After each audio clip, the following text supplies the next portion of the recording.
In Atlantic City, where high tide has left a definite mark there, and strong winds have taken down trees and power lines in and around Philadelphia. We'll have complete coverage of the nor'easter of '98. First, let's go outside to Cecily, where it's also wet outside our studios. It hasn't been a great night here either, Cecily. No, it is wet and it's very windy. I feel like Mary Poppins out here. We have wind gusts at about 30 miles an hour in Philadelphia right now. Overnight, they have been hurricane-force winds at some areas in the shore. Currently in Philadelphia, light rain is falling. Temperature checking in at 37 degrees. Bundle up this morning because not only is it wet and raw, it's very cold. You factor in the winds, and we have a wind chill at 12. AccuWeather says not a nice day by any stretch of the imagination. It's going to be windy and rainy, especially for the first half of the day. Our afternoon high 40 degrees, and we can't rule out the possibility of some ice pellets, a little bit of a sleet mixing in with the rain, especially north and west of Philadelphia.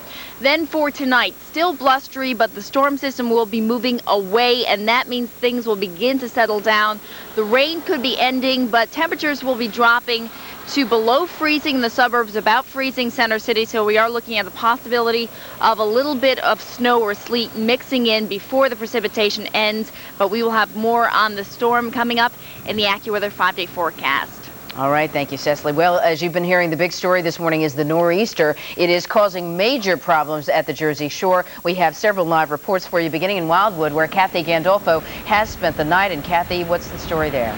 Well, Monica, it is a positively nasty morning here at the Jersey Shore. As folks wake up, they are waking up to a fair amount of street flooding, some still very high gusty winds, as you can see. I will tell you, though, just in the last hour, the street flooding in spots has receded significantly.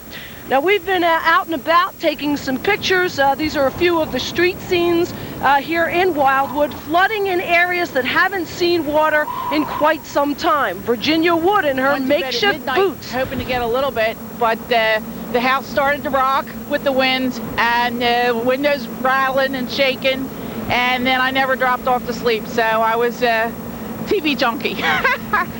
And Virginia was wearing her makeshift boots. There is a state of emergency here. This means that only emergency vehicles are allowed out on the road. The National Guard is helping out in the high water areas. Now, all of the roads onto this island, except for one, are closed today. And that one road that is open is the Ocean Drive that runs between Wildwood Crest area down toward Cape May. So it's the southern end of the island. Other than that, there are no other ways of getting on the island, which houses the Wildwoods, North Wildwood, Wildwood Crest. That's it for now. We'll be back again in a half hour reporting live from Wildwood. I'm Kathy Gandolfo. All right, thank you, Kathy. And now let's switch to Atlantic City, where Lisa Quintana is watching the storm from there. Good morning again, Lisa. Good morning, Monica. It is rainy, it is windy. The miserable weather started yesterday afternoon, and during the night, it only got worse.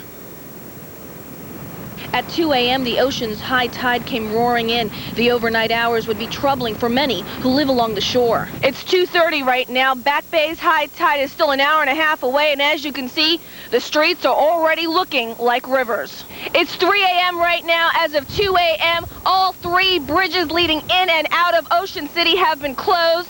This is the reason why. This is the road leading into the Ocean City Longport Bridge, and as you can see, it is completely underwater. I'm just trying to get home. I gotta work tomorrow morning, early.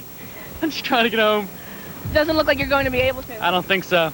No, not at all. By 4 a.m., the Back Bay's high tide rolled in. One Ventnor couple had to be evacuated. I was sleeping and the water was right to my feet because the bed is very low. And I just panicked. I got my stuff up as much as I could. Well, here's some good news. The Back Bay floodwaters are beginning to recede. In Ventnor Heights, police expect to reopen Dorset Avenue, which is a main road, in less than an hour. Reporting live on the Action Cam, I'm Lisa Quintana in Atlantic City. All right, Lisa, thank you. We'll be checking in again later. The nor'easter is packing quite a punch at the Jersey Shore at this hour, as you've been able to tell, determined throughout the morning. But wind and rain is also causing unpleasantness in the Philadelphia area as well. Action News was in Quakertown last evening, and as you can see, it was a messy night out, to say the least. There was a significant dusting of sleet covering car windshields. And that same sleet made for wet roadways, slowing down traffic. Made driving on Route 309 and 313 that much more difficult. The strong winds have been taking down trees and power lines throughout Philadelphia as well. John Rollins rejoins us live on the action cam from 30th Street Station. Good morning again to you, John. Good morning, Rick. Yes, compared to the shore, we've been rather fortunate here in the metropolitan area where the rain right now is, I guess you would consider, light to moderate. It is the wind, however, that is wicked. And overnight it took down a number of power lines throughout the area. At one point, we're told as many as 10,000 homes were without power. All that power has been restored, according to PECO. It also took its toll on a number of local trees throughout the region, and crews have been out having to clear those trees over roads. Now, if you're going to go out today, the suggestion is that you should bundle up. As Cecily had said before, we have quite a wind chill. It's been significant. Some pictures earlier that we took here in Center City show that despite the rain, it's a very tough morning to navigate with an umbrella. It was a real struggle if you go out. I really can't emphasize too much the amount of wind out here today. We have a dramatic demonstration here. We had our action cam locked down taking some pictures of the local flags here at 30th Street Station when all of a sudden a gust of wind came and knocked the entire apparatus, the camera, the tripod, over. Right, unbelievable. Do we have tape of that? I think we should have some tape of that right now. Okay, we've already done, I'm sorry, we're without a monitor here. But anyway, it's been a very, very windy day out here, and you need to know to bundle up. I'm John Rollins, live on the action cam. All right, thank you, John. Well, as the storm system inched its way northward, it dumped snow on some southern states. Frozen precipitation fell most of the day yesterday in Louisville, Kentucky. Work crews had trouble keeping the roads clean because the snow just kept coming. When all was said and done, it was less than a foot in most places, but that is an unusually large amount of snow to fall for them all at once here, especially in central Kentucky. And the Virginia coastline faced many of the same problems as our Jersey Shore. Pounding surf and high winds slammed into the beach and its vulnerable piers. Virginia's emergency management authorities had the National Guard on standby throughout the night just in case they were needed. All right, 7 minutes after the hour, Cecily Tynan back inside, tracking this nor'easter, letting us know what we can expect as the day moves along, Cecily. Yes, and things will improve very slowly. The same speed at which the storm system came in yesterday, that's the speed at which it's moving out, and that means that we'll have to deal with this miserable weather for much of the day. Fortunately, most of the really heavy rainfall has been missing us. We've been getting light rain throughout the night, and that means rainfall totals pretty wimpy. Philadelphia 0.16, northeast Philadelphia about a quarter inch of rain, Wilmington about a third, Dover a little less than 1.5 inches, more rain there, Atlantic City less than an inch. Of course, it's still raining, so we'll be updating these throughout the day. The major influence with the storm, though, not the rains, the winds as expected. Take a look at this. Philadelphia, winds gusting upwards of 44 miles an hour, Dover 54, Millville 59, and Wildwood was just getting battered all night. The winds there, that's hurricane force winds, 75 miles per hour. Winds will be gradually diminishing, but the coastal flood watches, the high wind warnings still are in effect at the shore because this storm system is really slow to move, and we still have those winds out of the northeast. Satellite 6 showing that this is indeed a monster storm. The low is actually the very thin batch of clouds you see just off the coast of the Carolinas, the thick white clouds. That's just the wraparound action from the storm. Action radar showing that we are getting a big swath of precipitation. Most of the stuff is very light, and the mix showing that they have in fact been getting snow over western Pennsylvania. As this storm system moves away from us tonight, the winds, instead of out of the northeast, will become more northerly, pulling down colder air. So we could get a little bit of snow or sleet mixed in tonight, although most of the precipitation will be ending by then. We are not alone. California still getting battered from storms. Yesterday, finally, the sun came out, and that allowed things to start to dry off in Sacramento. Unfortunately, another storm system is poised to hit California later on today, and that means more heavy rain, more mudslides, more flooding. The call from AccuWeather back at home. Well, shore is nasty, not only at the shore, but inland. It is really a miserable morning. We have some rain and wind. Temperatures in the 30s, but wind chills are in the teens. Yesterday's high 43 will top off at about 40 today.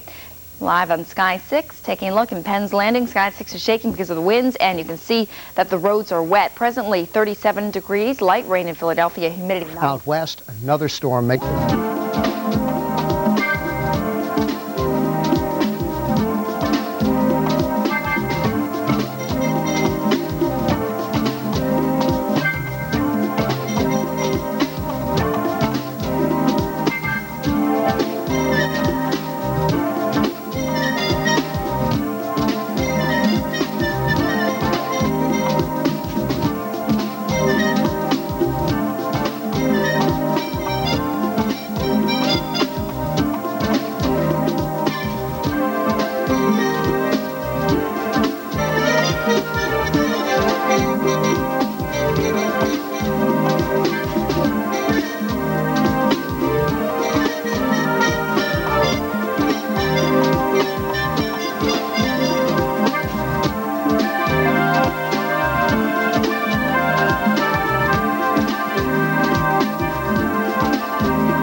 A powerful storm that moved its way up the coast will make it rough going in the Northeast today. Rain, high winds, coastal flooding, and sleet or snow inland will greet you as you head out in that area today. Good morning. Welcome to WeatherScope. I'm Marshall Seas.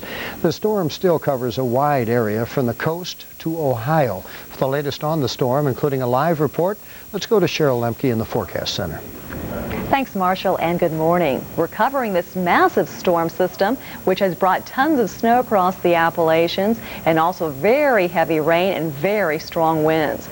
Our satellite picture still showing the storm system slowly working its way along the coast.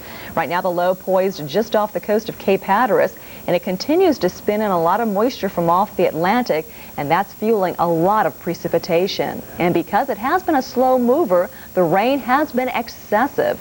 In Virginia Beach, Virginia, over 6 inches of rain, and we've had a report from the local police department that the streets have been flooding and all the schools are closed right now, and condos on the Chesapeake Bay side are being evacuated because officials fear the buildings may collapse into the ocean. Again, here's our massive storm system. The low just